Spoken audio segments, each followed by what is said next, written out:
Gue mau kalian lihat video ini. Ini namanya China Dark Factory. In 2022, China leapfrogged the US And in it's robot expected to evolve into a dark factory with fully unmanned operations for key parts in the near future.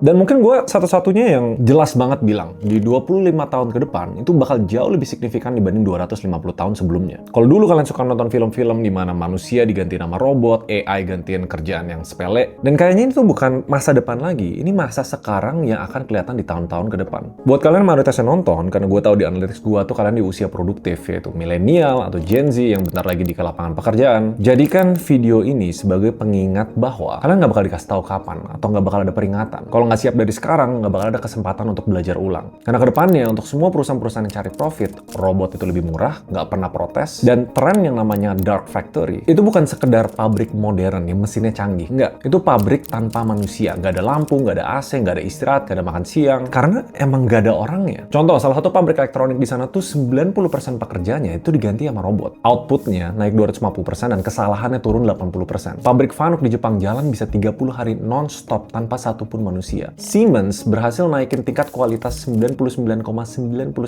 lewat sistem inspeksi AI. Dan sekarang udah ada lebih dari 3 robot industri untuk setiap 100 pekerja. Mereka tuh jadi tulang punggungnya pabrik, kerja nggak lelah, nggak bosen, dan selalu presisi. Pertanyaannya gini, di video-video lama tuh gue selalu bilang, setiap negara harus ngelewatin 3 industri. Ada waktunya lah dari pertanian, manufaktur, ke sektor jasa. Dan selalu yang jadi pendorong lapangan kerja dunia, biasanya itu harus sektor manufaktur. Itu kalau kita tinggal di zaman beberapa puluh tahun yang lalu, di mana setiap pabrik, setiap investasi bisnis harus ada orang untuk ngejalaninnya. And as you know, Indonesia tuh sempat kelewatan industri manufaktur, makanya lapangan pekerjaan kita nggak keserap sebanyak itu. Pas pemerintah bisnis udah mulai masuk ke manufaktur lagi dan hilirisasi ulang, terjadilah fenomena yang kita bahas hari ini. Iya, mungkin Indonesia bakal ngejar secara pabrik-pabriknya. Tapi gimana kalau pabriknya dikejar dengan mesin-mesin tanpa manusia, dan gimana kabarnya seluruh masyarakat Indonesia yang lagi produktif sekarang? Kalau mulai cerita lagi, saking efisiennya pabrik-pabrik masa depan, Xiaomi rela keluarin 5 triliun rupiah buat bangun pabrik otomatis smartphone. Bayangin loh, 81.000 meter persegi hasilnya bisa bikin 10 juta HP per tahun dengan minim intervensi manusia dan hemat cost sampai 20%. Gue ngerti lah, kalau misalnya teknologi canggih lebih mahal, ujung-ujungnya tetap butuh manusia, tapi ini aja bisa sampai hemat cost. Dan kalau kalian kira ini bakal terjadi 20-30 tahun ke depan, kalian salah, karena secara market size, industri otomasi bakal naik terus, diprediksi 2030 itu 412 miliar dolar. Artinya, uang bakal pouring ke pabrik-pabrik tanpa manusia. Setidaknya di sektor manufaktur doang ya, riset bilang 20 juta pekerjaan di sektor ini bakal diganti nama robot di 2030. Itu tahun penting banget, nanti gue bakal bahas di video lain. Nah, kenapa ini penting? Walaupun sekarang kita ngelihatnya China, oke, lihatlah negara lain udah canggih. Beda sama zaman-zaman sebelumnya, Indonesia itu nggak butuh waktu bertahun-tahun untuk ngikutin. PT Astra Auto Parts, PT Siemens Indonesia, PT Krakatau Steel udah melakukan otomasi dengan nama Smart Factory. Dan menurut laporan McKinsey, 23 juta pekerjaan di Asia Tenggara berpotensi terdampak otomisasi di 2030. Jadi ada bahasa kerennya bahkan sekarang namanya Machine as a Service. Sebenarnya kayak kalian subscribe untuk Netflix aja, tapi jasa ini untuk ngegantiin manusia menjadi robot. Dan ini video penting banget karena kalian harus sadar, utopia udah bukan di masa depan tapi masa sekarang. Kita masuk ke chapter 1. Jadi gue bedah lagi, salah satu pelopor dark factory itu Xiaomi. Kemarin tuh sempat viral, kalian lihat klip-klip ini, 24 jam sehari, 7 hari seminggu tanpa operator manusia. Nggak ada shift, nggak ada waktu istirahat, bahkan nggak perlu ganti lampu di lantai produksi. Nah, pabrik otomatis mereka bahkan bisa bikin 1 HP per 1 detik. Jadi secara teori ya, kalau ini jalan non-stop, dia bisa bikin 31,5 juta unit per tahunnya. Dan Xiaomi sebagai pelopor, dia juga lapor 60% lebih efisien dibanding pabrik biasa. Dan the thing with technology ya, sama kayak AI nih, perkembangannya tuh nggak linear. Di generasi kedua pabrik ke depan, itu efisiensinya bisa sampai 100%, aka 2 kali lipat. Energi lebih hemat, dan ujung-ujungnya buat bisnis apa? Ya produktivitas. Notabene, pabrik tanpa manusia ini cuma mempekerjakan segelintir teknisi sama tim software. Dan ini tujuannya buat apa? Buat monitoring sistem. Kalau kita bandingin sama mesin penempatan komponen atau SMT ya, Surface Mount Technology, di lini produksi Xiaomi yang sekarang itu jauh lebih canggih lagi. Dulu, satu mesin SMT itu butuh 4-5 operator manusia. Sekarang, itu semua ditangani sama robot. Dan Dari penempatan chip, dari perakitan, sampai quality control, semuanya otomatis. Jadi bukan artinya nggak ada manusia sama sekali, tapi role manusianya diganti jadi teknisi AI, software monitoring, sama staff QC. Cuma hasilnya apa? Satu teknisi di Xiaomi bisa ngegantiin 20 orang di pabrik konvensional. Dan ini bukan gara-gara orang lebih hebat, tapi karena sistemnya jauh lebih efisien. Nah, gue mau kalian ngebayangin ya, ini satu perusahaan. Bayangin dalam beberapa tahun ke depan, 1000 pabrik smartphone ngikutin jejaknya Xiaomi. Berapa banyak tenaga kerja yang nggak dibutuhin lagi dengan pabrik-pabrik zaman modern ini. Tapi nggak fair lah, kita cuma ngebahas tentang teknologi dan efisiensi. Dan kalau misalnya ada satu success case, pasti yang lain bakal ikutan. Ya iyalah, bagus buat bisnis. Jadi pertanyaan emasnya, di mana posisi manusia kalau pabrik masa depan ini udah jadi status quo semua pabrik di dunia? Kita masuk ke chapter 2. Apa kabar buruh di dunia?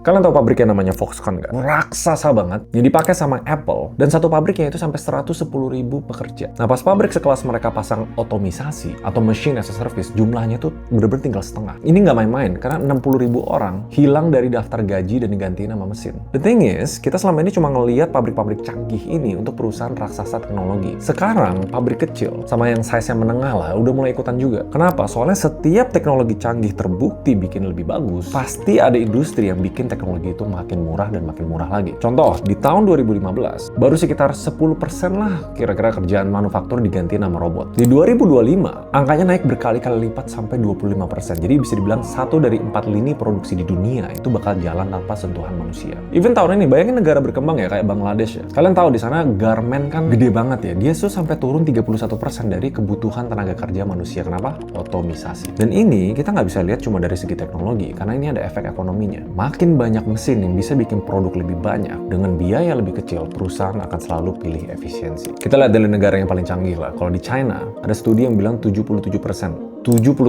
ya, kerjaan manufaktur itu bakal berisiko diganti nama mesin. Jadi kita harus sadar ya, ini soal mental, soal psikologi. Survei terakhir bilang 90% pekerja zaman sekarang itu udah worry soal AI. 43%-nya udah lihat langsung temannya bisa kena PHK gara-gara mesin. Lu bisa bayangin nggak? Segitu banyak workforce dan pekerja di dunia, pas mereka datang ke pabrik tiap hari lihat mesin baru dipasang, satu-satu temannya dipanggil ke HR, terus lo mulai nanya, kapan nih giliran gua? Dan sedihnya gini, ini kayak fenomena pas kita lihat 25.000 orang datang buat daftar kerja di pameran di Bekasi, walaupun di sana cuma ada 2.500 lapangan pekerjaan. Warga kita dan kalian yang nonton itu gue tahu banget sebenarnya mau adaptasi, mau belajar, tapi bingung mau mulai dari mana, karena itu kalimat yang sering banget gue denger dari buruh. Nah, disinilah makanya problem sistemik yang harus kita sadari. Karena sifatnya bisnis-bisnis ini for profit, 57% pekerja yang berharap lah perusahaan tuh ngasih informasi jelas nih, kalau misalnya bakal bawa mesin, mereka kasih guidance ke karyawannya. Yang terjadi adalah perusahaan nggak bakal secara proaktif ngelakuin kayak gitu. Nggak semuanya lah setidaknya. Karena kita sadar juga, kalau di industri manufaktur, kita tahu dari dulu ya, di semua perusahaan, dari semua negara di dunia, pas itu dibangun, itu untuk menyerap low skill labor. Kalau realitanya, kalian lihat di Indonesia, mayoritas buruh pabrik itu lulusan SD atau SMP. Literasi digitalnya rendah, nggak heran kalau misalnya mesin yang datang atau perusahaan bikin inovasi, mereka nggak terlalu di-involve sama gimana cara ngikutin perkembangan zaman.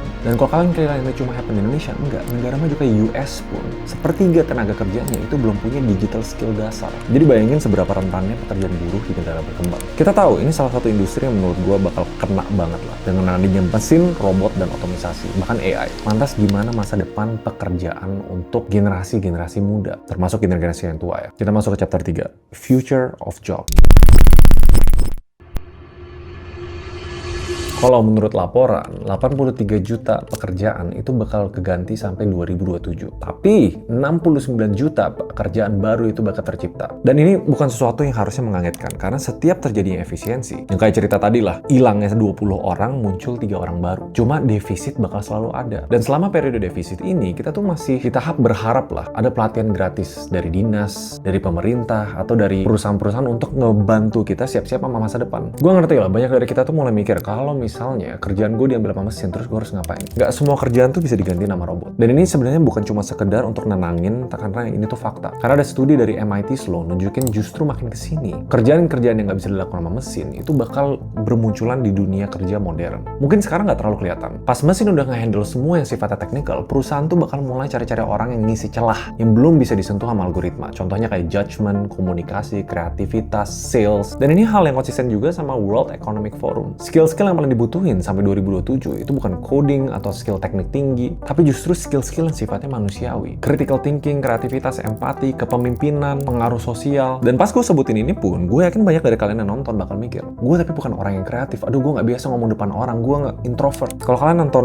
channel gue dari lumayan lama ya, kalian pun sudah harusnya sadar, gue orangnya awalnya nggak kayak gini. Semua skill-skill yang tanda kutip manusia itu bisa dipelajari. Dan ini yang penting ya, semua skill tadi itu masuk kategori fundamental dan sekarang harus jalan bareng sama kemampuan digital. Bisa dibilang nanti beberapa tahun ke depan, kerjaan yang paling konvensional pun itu bakal bersentuhan sama sistem otomatis. Kalian nggak bakal jauh-jauh interaksi sama aplikasi, dashboard monitoring, dan masalahnya memang baru sekitar 19% pekerja Indonesia yang punya digital skill dasar. Kalau misalnya gue harus prediksi, ada kombinasi dua hal, kerja teknis sama pemahaman sistem digital. Contoh, operator alat pertanian. Jadi mereka nggak duduk-duduk doang di traktor. Mereka sekarang udah mulai belajar pakai dashboard otomatis, sensor tanah, bahkan AI buat baca cuaca sama hasil panen. Supir-supir truk besar, bahkan mereka tuh sekarang udah gak di-expect buat nyetir doang. Armada logistik sekarang minta supir ngerti sistem navigasi digital, troubleshooting perangkat sensorik, mekanik sama teknik mesin. Bukan masalah bongkar pasang, bisa baca data performance lewat software ya. Bahkan guru vokasi sama pengajar pendidikan tinggi itu sekarang dituntut buat ngerti yang namanya learning platform digital. Artinya sebenarnya kerjaan-kerjaan yang selamat dari AI itu bukan kerjaan manual murni, tapi kerjaan manusia yang diperkuat sama teknologi. Mungkin salah satu yang pengen gue berkaca banget tuh dari negara Singapura. Setiap ada perubahan yang drastis kayak gini, biasa pemerintah tuh turun tangan. Dia tuh punya program yang namanya Skills Future. Setiap tahunnya, ratusan ribu orang tuh ikut pelatihan gratis dari AI, digital marketing, cyber security. Bahkan untuk orang-orang yang usianya di atas 40, pemerintah ngasih subsidi pelatihan sampai $4.000. Honestly, kalau kita lihat di negara kita, satu, kita ya bisa berdoa dan berharap sama pemerintah. Mereka harusnya sadar banget kok. Gak mungkin di 2030 pas puncaknya bonus demografi, mereka bakal biarin rakyatnya nggak punya kerjaan. Kalau misalnya mereka bohwat, udah pasti itu namanya nembak kaki sendirian. Indonesia nggak bakal jadi negara maju. Gue tahu pemerintah sadar. Pertanyaannya, apakah mereka bakal bisa eksekusi? Tapi kedua, kita sebagai warga